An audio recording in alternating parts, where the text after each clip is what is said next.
On behalf of the Swanson family, I would like to sincerely thank everyone for coming today. And I strongly suggest that you, after the service is over, that you all go downstairs and share some fellowship and some of Dad's favorite desserts, and look at all the memorabilia and pictures and photos. It's really quite something. So please come down. We really would like that. Today, we celebrate the life of Colonel Ernest Earl Swanson, Jr. Now, let's take a closer look at that name. Up close and personal, as they say. You know, a name is a very precious thing. Ernest, or Dad, was always very honored and proud to be a junior. Except for the times when Gladys Swanson, his mother, would echo the streets of downtown Axtell, Kansas with her booming mezzo-soprano voice, Junior!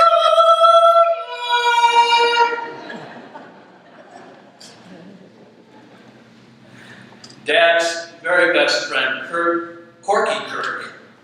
I'm sure he would have said, "Oh man, we're not going there." He would say, your nickname is Bugs. B-U-G-S, Bugs. Now, if we fast forward a few years to 1953, when I was born, the third child, the first son, the apple of his eye. Sorry, Sarah, to steal your thunder. But there was a little problem there, because they didn't know what to name me. To this point, I was just baby Swanson. So the nurses in the administration, they came in and said, you know, you got to give this kid a name or you're never going to get out of this hospital. So Mom and Dad contemplated, and they considered Ernest Earl Swanson III. But after further thought, they said, nah, this is not going to work. It's just going to bring too much confusion, you know, and we call them, 2 people are going to come running. So they finally decided to honor the grandfathers and named me Ernest Victor Swanson, not the third. Whew. Boy, was that a scary thought. I managed to dodge the bullets. Aren't you grateful, Elaine? Well, perhaps I got a little sidetracked with the name game sort of thing, so I guess I apologize. So back to Ernest Earl Swanson Jr., or E.E. Swanson Jr. They're kind of unusual initials, don't you think? But you see those initials and signatures all the time. It's been all over the place. Signatures on important documents at Bailey Control. Signatures on checks and purchase orders, as Dad was the treasurer of this church for many, many years. Signatures on checks for us kids during our college years. And yes, checks on the grandchildren's during their college years. Those $50 monthly checks were pretty cool, weren't they, kids? Pretty cool. But I think perhaps that middle initial L, E, should have really been L. L for loyalty. For that's what Dad was really all about. It was how he ticked and how he was wired. Loyalty is defined in the Bible in Proverbs 3, verse 3 and 4. It reads, "Let love, and I'll add loyalty, and faithfulness never leave you. Bind them around your neck. Write them on the tablet of your heart. Then you will win favor and a good name in the sight of God and man." Paraphrasing that verse really means, love, loyalty, and faithfulness are important character qualities. Both involve actions as well as attitudes.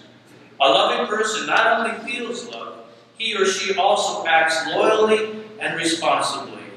A faithful person not only believes the truth, he or she also works for justice for others. Thoughts and words are not enough.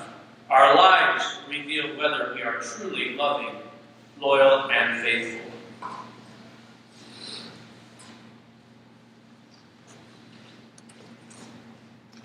You see, our dad was loyal to every person, place, and thing during his entire life. Loyal and honoring to his parents, the son of the depot agent for the Union Pacific Railroad in Axtell, Kansas. As a little boy, Dad used to sweep the floors at the depot and constantly watch the trains come and go. He loved the trains. Loyal to his college alma mater, Kansas State University, an institution he financially supported to the very end. Loyal to his college fraternity, Sigma Alpha Epsilon. At 92 years of age, he was the oldest living member of his fraternity at their 100-year anniversary celebration which he attended.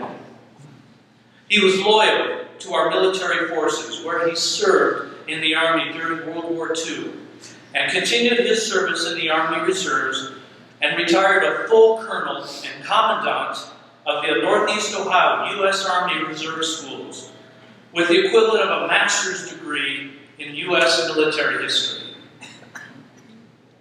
He was loyal to his wife, Lois Swanson, a marriage that lasted over 70 years.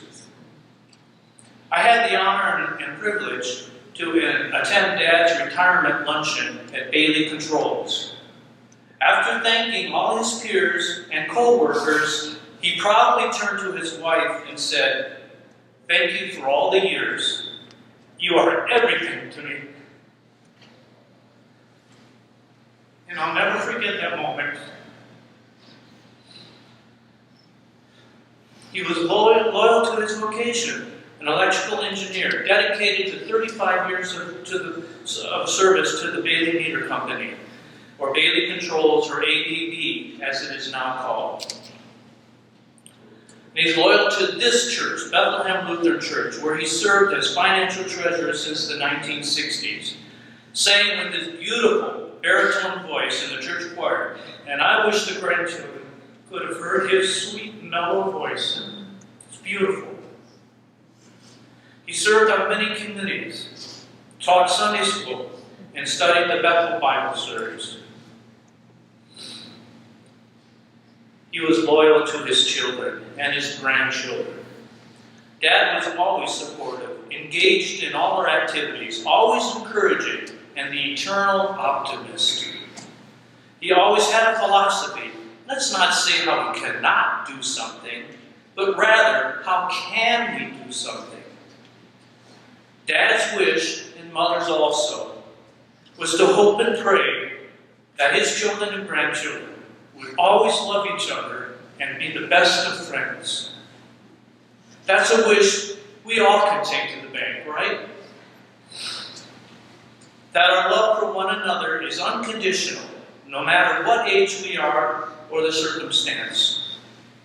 Now, of course, I can't speak for my siblings, but I do hope that they will share some of their experiences with you down in Fellowship Hall. Dad was always a major player in my life, shaping and guiding me through every door. A person I always looked up to. Whether it was Little League, baseball, music events, or my vocation in horticulture, he was always there.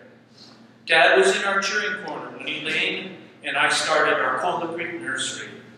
With his knowledge of electrical work, he wired our house when we remodeled, helped with the construction of our greenhouses and wired them, rewired our old barn and our new barn. He financed our first large tractor, which we still have 30 years later, and it runs great. He raked his entire yard, and that's 2 acres worth, and brought the leaf compost out to the nursery to help keep our fields fertile and productive. He also brought Peter and Linnea when they were little to the Ohio nursery trade shows, and he met some of our customers. Dad used to say, "There's nothing like a day on the farm." He loved every minute of it. Our success is largely due to his loyal support, both mentally and physically. He was Mr. Arcola Creek Nursery.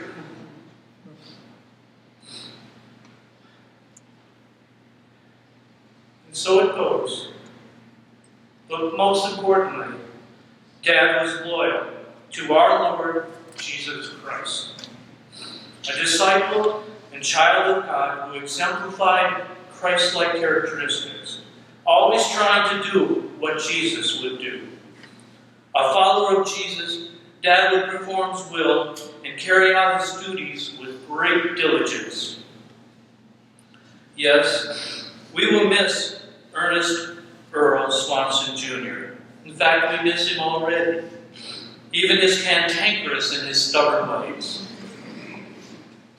But I know in my heart that when he entered the gates of heaven on January 19th, God was present and said, and I quote from Matthew 25, verses 21, "Well done, good and faithful servant. You have been faithful. I will put you in charge of many things. Come and share your master's happiness." I love you, Dad, with all my heart and all my soul. And I'll be forever grateful to you. Thank you.